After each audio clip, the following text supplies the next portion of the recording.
வினித்தை விட்டு விலகி வந்த சிவன்யாவுக்கு மனசு ஏதோ உறுத்திக்கிட்டே இருந்தது. என்னன்னே சொல்ல முடியாத ஒரு உணர்வு அவளை பராண்டுது. தன்னோட வகுப்பை நோக்கி நடந்து கொண்டிருந்த சிவன்யா திடீர்னு நின்னா. வினித்தும் நானும் பேசும்போது தூரத்துல யாரோ ஒரு பொண்ணு அவங்களவே பார்த்துட்டு இருந்தது மாதிரி ஒரு உணர்வு வந்துச்சு. அது யாரா இருக்கும் என்று நினைச்சவ அதற்கு பிறகு வகுப்புக்கு செல்லும் மனமே அவளுக்கு மனசு வரல. திரும்பி நேரா மறுபடியும் வினித் இருக்கிற வகுப்புக்கே போனா. ஆனா அங்க அவளை அழைச்சு பேசல. ஜன்னல் பக்கத்துல நின்னபடி அவனுடைய இருக்கையை பார்த்தா. அவன் இன்னும் கிளாஸ் ரூம்குள்ளேயே வரல. எங்க போயிருப்பான்னு யோசிச்சபடியே வகுப்பை தாண்டி கொஞ்ச தூரம் நடந்தா. அப்போ அங்கிருந்த ஒரு மரத்தோட அடியில வினித்தும் ஒரு பொண்ணும் அதே பொண்ணு நின்றுட்டு இருந்தாங்க. அவங்க சாதாரணமா நின்றுட்டு இருந்தா சிவன்யா அதை தப்பா எடுத்துக்கவே மாட்டா. ஆனா அங்க நின்ன அந்த பொண்ணு வினித்தோட தோல்ல சுற்றி அணைச்சுக்கிட்டு நின்றுட்டு இருந்தா.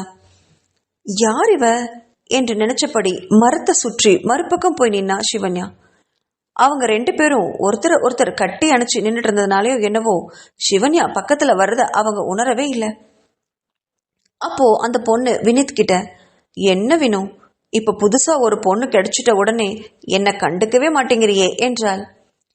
அவளுடைய கைகளை தான் தோல் மேல வச்சுக்கிட்ட வினித், ஹே அஞ்சலி, இங்க பாரு, நான் ஏற்கனவே சொல்லியிருக்கேன், என்னோட குடும்பம் ரொம்ப வறுமையானது, ரொம்ப மிடில் கிளாஸ். நான் தான் என் குடும்பத்தையே தலை நிமிர வைக்கணும். இந்த டிகிரி படிச்சு முடிச்சு வேலைக்கு போய் சம்பாதிச்சு என்னோட 2 தங்கச்சிங்களையும் கல்யாணம் பண்ணி வைக்கணும். அதுக்குள்ள எனக்கு மூச்சு முட்டி வயசே ஆயிடும். இதுல நான் உன்னையும் கல்யாணம் பண்ணிக்கிட்டேன்னு வச்சுக்கோயேன், நீ பண்ற செலவுக்கு நான் எல்லாம் தாங்க மாட்டேமா என்றான். அதை கேட்ட அஞ்சலி கோவமாக, அதுக்காக நான் பழைய புடவை கட்டிட்டு சமையல் கட்டில வேலை செய்யணுமா என்று அவனை செல்லமா தள்ளிவிட்டா. வினித் அவளை மீண்டும் தன்னோட அணைச்சுக்கிட்டு, அடடா, அப்படி நான் சொல்லல அஞ்சலி, நம்ம சந்தோஷமா இருக்கதான் இப்போ ஒரு வழி கண்டுபிடிச்சிட்டேனே. இப்போ அந்த வெண்பாவை காதலிச்சு கல்யாணம் பண்ணிக்கிட்டேன்னு வச்சுக்கோயே, அவளுடைய சொத்துல பாதி எனக்கு தான் வரும். அதை வச்சு என்னோட தங்கச்சிகளோட கல்யாணத்தை ஜாமுன்னு பண்ணி வச்சிடுவேன். அதுக்கப்புறம் அவளை என்னோட மனைவியா வச்சுட்டு உன்னை என் வாழ்க்கை ஃபுல்லா காதலிச்சுக்கிட்டே இருப்பேன் என்றான். ஹோ, அப்படியா? அதாவது என்ன ஆசனாகியா வச்சுக்க போறீங்க, அப்படித்தானே என்றாள் கோபமாக. வினித் அவளுடைய முகத்தை பிடிச்சு, உனக்கு அது பிடிக்கலனா யாருக்கும் தெரியாம உன் கழுத்துல ஒரு தாலி கட்டிடுவேன், அவ்வளோதானே. இதெல்லாம் பெரிய விஷயமா அஞ்சு? என்னோட காதலும் அன்பும் உனக்கு தானே மொத்தமா வரணும். இப்போ அதானே முக்கியம் உனக்கு என்று கேட்டான். அஞ்சலி சிரிச்சபடியே நிக்க, அது மொத்தமும் உனக்கு மட்டும்தான் சொந்தம், போதுமா என்றான் வினித். சரி சரி, ரொம்ப நேரம் இங்க நின்று பேசிட்டு இருந்தா மற்றவங்களுக்கு சந்தேகம் வரும். அப்புறம் நான் காதலிச்சு நாடகம் போட்டதெல்லாம் வேஸ்ட், வா போகலாம் என்று அவளை அழைச்சிட்டு போனான் வினித். மரத்தின் மறைவிலிருந்து வெளியே வந்த சிவன்யாவுக்கு தலையில இடி விழுந்த மாதிரி இருந்தது. அதை நம்பவே முடியல. ஐயோ, வெண்பாவோட வாழ்க்கை சீரழிய விடவே கூடாதுங்கிற எண்ணம் அவகிட்ட உறுதியா இருந்தது. எப்படியாவது இதை தடுக்கணும். வெண்பா வினித்துக்கு பொருத்தமான ஆளே இல்லை என்று மனசுல நினைச்சுக்கிட்டு யோசனையோட தன்னோட வகுப்புக்கு போனா. வெண்பா கிட்ட இதை பத்தி பேசணும்னு ஒவ்வொரு நிமிஷமும் மனசுல எப்படின்னு நினைச்சுக்கிட்டே இருந்தா. வகுப்புக்கு போன உடனே வெண்பாவும் வசுந்தராவும் ஜாலியா பேசி சிரிச்சுட்டு இருந்ததை பார்த்தா. எல்லாம் இந்த வசுந்தராவால வந்த வேண.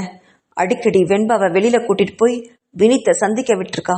சின்ன பொண்ணு காதல் மோகத்துல மயங்கி கிடக்குறா. இப்போ என்ன பண்றதுன்னு அவ யோசிச்சா.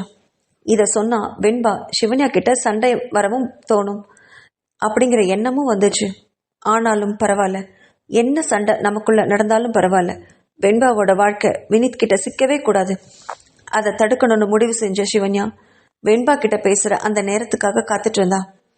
அன்னைக்கு நைட்டு வசுந்தரா தூங்கினதும் வெண்பா தூங்காம வினித் கூட அலைபேசியில பேசிட்டே இருந்தா. முதல்லையாவது வினித் பத்தி சிவன்யாவுக்கு எந்த விஷயமும் தெரியாது அப்படின்னு நினைச்சிட்டு அவ மேல இருக்கிற பயத்துல இது மாதிரி நைட் நேரத்துல பேசாம இருந்தா வெண்பா. ஆனா இப்போ சிவன்யாவுக்கு தான் எல்லாம் தெரியுமேங்கிற நினைவுல வெண்பா போன்ல காதல் வசனங்களை அள்ளி வீசினா. வெண்பா பேசுற அந்த வசனங்களை சிவன்யாவால காது கொடுத்து கேட்க முடியல. வெண்பா உண்மையா காதலிச்ச ஒருத்தர்கிட்ட தன்னோட மனசை பறி கொடுத்திருந்தா சிவன்யா இந்நேரம் எவ்வளவோ சந்தோஷப்பட்டிருப்பா. ஆனா பணத்துக்காக பழகிற ஒருத்தன் கிட்ட அவ மனச நம்பிக்கையோட கொடுத்துருக்காளே, அதுதான் சிவன்யாவால தாங்கவே முடியல. அவ போன்ல பேசிட்டு இருக்கிறத ஒரு அளவுக்கு மேல பொறுமையா காத்துட்டு இருக்க முடியல சிவன்யாவால. வெண்பாவே பார்த்துட்டு இருந்தா. அவள் அலைபேசியை வைத்தப்பாடே இல்லை. மணியை பார்த்தா இரவு 1க்கு மேல ஆயிடுச்சு. வசுந்தரா நல்லா கொரட்டை விட்டு தூங்கிட்டு இருந்தா. ரொம்ப நேரம் பொறுமையா இருந்தவ முடியாம போக எழுந்து வந்து வெண்பாவை பார்த்து இடுப்புல கைய வச்சுட்டு முறைச்சு நின்னா சிவன்யா. சிவன்யா அப்படி முறைச்சு பார்க்கறத உணர்ந்த வெண்பா, நான் உன்கிட்ட காலையில பேசிட்டுமா வினித்? ரொம்ப டைம் ஆயிடுச்சு, நான் தூங்குறேன் என்றபடி போனை வச்சுட்டு சிவன்யாவை அப்பாவைய பார்த்தா. இங்க பாரு வெண்பா, நீ பண்றது கொஞ்சம் கூட சரியில்லை. நேத்தே நீ தூங்கும்போது மணி 3க்கு மேல ஆயிடுச்சு. இப்போ பணி பாரு 2. இப்படி நைட்டு ஃபுல்லா கண்ணை முழிச்சு கண்ணெல்லாம் கருவளையமே வந்துருச்சு. உன்னோட முகத்தை எந்திரிச்சு போய் கண்ணடியில பாரு என்று மிரட்டினாள். வெண்பா எதுவும் பேசாம மௌனமா தலைக்குனிய அவ கண்கள்ல இருந்து கண்ணீர் தழும்பியது. அதை பார்த்த சிவன்யாவுக்கு மனசே தாங்கல. அவ பக்கத்துல உட்கார்ந்தபடி வெண்பாவோட கைகளை எடுத்து தான் கைக்குள்ள வச்சுக்கிட்டா.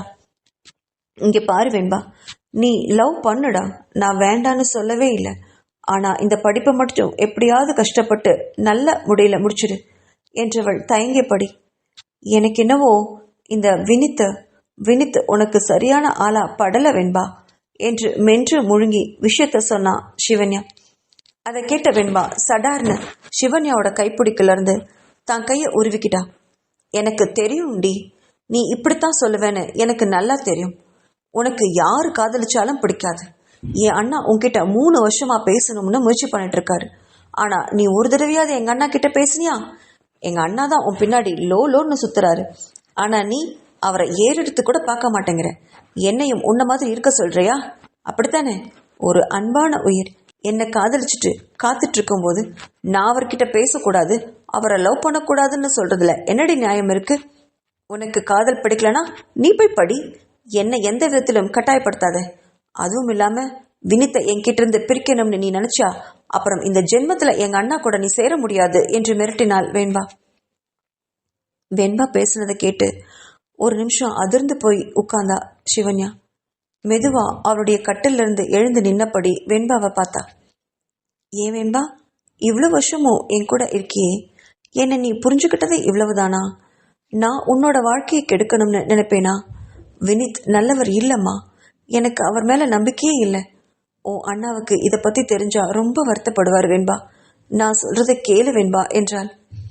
அவளை திரும்பி பார்த்து மறைச்ச வெண்பா, போதும் சிவன்யா, நீ போய் படுத்து தூங்கு. இனி என் விஷயத்துல தலையிடாத. இனி வினித்தை கல்யாணம் பண்ணிக்கிறது என்னோட பொறுப்பு. எங்க அண்ணா கிட்ட என்ன பேசணும் எப்படி பேசணும்னு எனக்கு தெரியும்.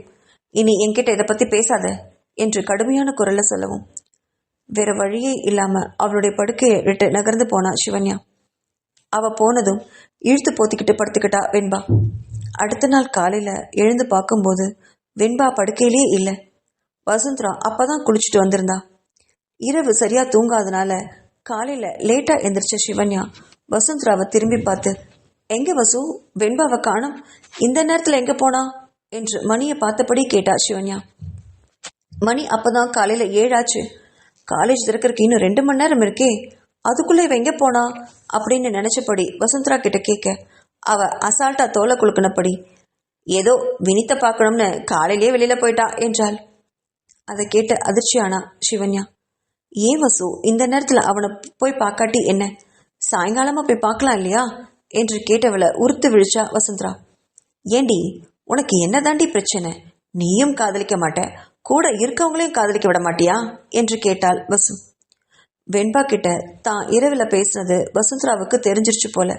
வெண்பா சொல்லிட்டா போல இருக்கு என்று நினைச்ச சிவன்யா ஒரு நெடிய பெருமூச்சு விட்டபடி, வசு, நான் என்ன சொன்னாலும் கேட்கவே கூடாதுங்கிற முடிவோடு இருக்கீங்களா 2 பேரும்? எனக்கு வினித்து மேல சுத்தமா நம்பிக்கை இல்லை. அவன் சரியில்லை. வெண்பாவை கல்யாணம் பண்ணிக்கிறது பணத்துக்காக மட்டும்தான். அவன் மேல அவனுக்கு காதலே இல்லை வசு என்றாள். அது எப்படி உனக்கு தெரியும்? நீ அவனோட மனசுல போய் பாத்தியா என்று கேட்ட வசுந்தரா கிட்ட நேத்து நடந்த விஷயத்தை பத்தி எல்லாம் சொன்னான்.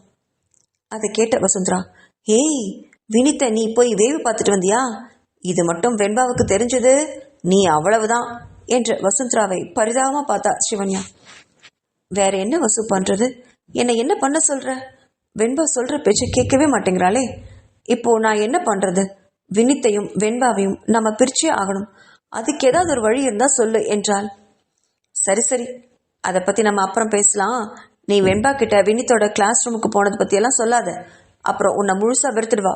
ஏற்கனவே நீ வினித்தையும் அவளையும் பிரிக்கிறதா உன் மேல ரொம்ப கோவமா இருக்கா, ஞாபகத்துல வச்சுக்கோ என்று கூறிய வசுந்தரா கிட்ட மௌனமா தலையை ஆட்டிட்டு கல்லூரிக்கு கிளம்பி சென்றா சிவன்யா.